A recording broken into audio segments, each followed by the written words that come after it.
আসসালামু আলাইকুম। আজকে নতুন আরেকটা ভিডিওতে আপনাদের সবাইকে স্বাগতম। আজকে আমাদের সেকেন্ড ভিডিও।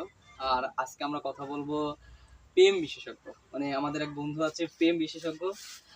তার কাছে কিছু প্রশ্ন করব। আর আপনারা যারা সিঙ্গেল আছেন, হ্যাঁ? যারা তারা সিঙ্গেল আছেন কিছু শিখতে পারবেন তারা কিছু শিখতে ইনশাআল্লাহ। পারবেন ইনশাআল্লাহ। আমরা চাই যে আপনারা শিখেন, যারা সিঙ্গেল আছেন তারা শিখে। আমাকে বন্ধু অভিজ্ঞ আছে, হ্যাঁ, অভিজ্ঞতা সম্পূর্ণ। হ্যাঁ, সে ৪-৫টা প্রেম তো তার হাতের ময়লা। মানে সে বললেই ৪-৫টা মেয়ে পড়ে যায়। এখন আমরা তারা কিছু প্রশ্ন করব যে কিভাবে করে বা কি হয়, এর পরে লাস্ট পরিণতি কি? আসলে কি আমরা আ বিয়ে পর্যন্ত এই সম্পর্কটাকে নিয়ে যেতে পারি নাকি? এখন আমার বন্ধুর নাম হচ্ছে আরমান। একটু সবাই দিকে তাকান। আমরা কিছু প্রশ্ন করব তারে। তা বন্ধু, আপনি জীবনে কয়টা প্রেম করছেন এই পর্যন্ত? 200 প্লাস। কয়টা একটু জোরে বলেন? 200 প্লাস। সে 200 প্লাস প্রেম করছে, মানে ডাবল সেঞ্চুরি যারে বলে। হ্যাঁ, হাফ সেঞ্চুরি করলে 4টে আর ফুল সেঞ্চুরি করলে ডাবল সেঞ্চুরি। আপনার প্রথম যে গার্লফ্রেন্ড, সেটা কি আবেগ ছিল না ভালোবাসা? সেটা ভালোবাসা ছিল। মানে আপনারা তাহলে বুঝলেন যে প্রেম ছাকা খাইছে। হ্যাঁ, ছ্যাঁকা খাইছে। সে প্রেম করতো, করে ছ্যাঁকা খাওয়ার পরে আপনি এই পথে কেন গেলেন? এতগুলো প্রেম কেন করলেন? কি বলবো আর, প্রথম ছাকা দিয়েছে বলে তাই করছে, পরে তো করতেই হবে।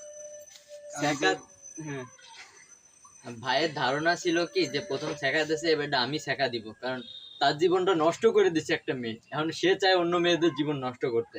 আজকে 22 তারিখ, তাহলে আজকের দিনে আপনার কয়টা গার্লফ্রেন্ড রানিং আছে? 4টা। মানে আজকের দিনেও 4টা আছে।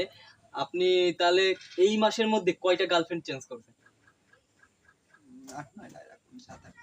তার মানে তার হিসাব করলে প্রতি মাসে 8-9টা গার্লফ্রেন্ড শুধু চেঞ্জ করা হয়, আর রানিং 3-4টা থাকে। আচ্ছা, এই মেয়েগুলো আপনি পান কোথায়? যেখানে আমরা একটা প্রেম করতে পারি না, এতগুলো মেয়ে আপনি কোথায় পান? সবসময় ফেসবুক আর মেসেঞ্জারে পড়ে থাকলেই বোঝা যাবে।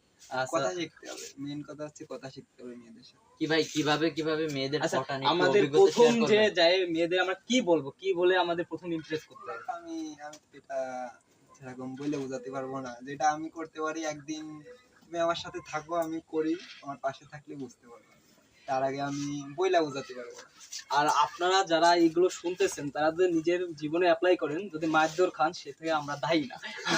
আমার বন্ধু, আমি এতে দায়ী না। তোমরা নিজেদের মানে কি বলো এটাকে? আহ ভাই, আপনার কাছে একটা প্রশ্ন আমার, যে আপনি কখনো কি এরকম ভাবে শিকার হয়েছেন মায়ের খাওয়ার, কিংবা কোনো মেয়ের সামনে যে অপমানিত হওয়ার?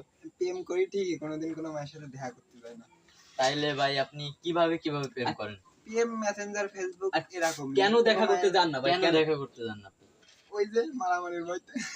তা মেয়েদের যদি ঠাইসে বিয়ে দিয়ে দেয়, আমি কোনোদিন প্রেম করে মেয়েদের বিয়ে কাছে করবো না। মায়ের খাওয়ার ভয়তে আপনি তাদের সাথে দেখা করেন না? আচ্ছা, তাহলে ভাইয়া মানে প্রেম করা যাবে কিন্তু আপনার বিয়ে করা বন্ধু যাবে না, তাই তো বিষয়টা? হ্যাঁ, হ্যাঁ, হ্যাঁ, হ্যাঁ, আমারও চাকা দিচ্ছে, আমিও চাকা। আপনি কেন বিয়ে করতে চান না সেই কেন বিয়ে মেয়েটাকে? করতে যাবেন?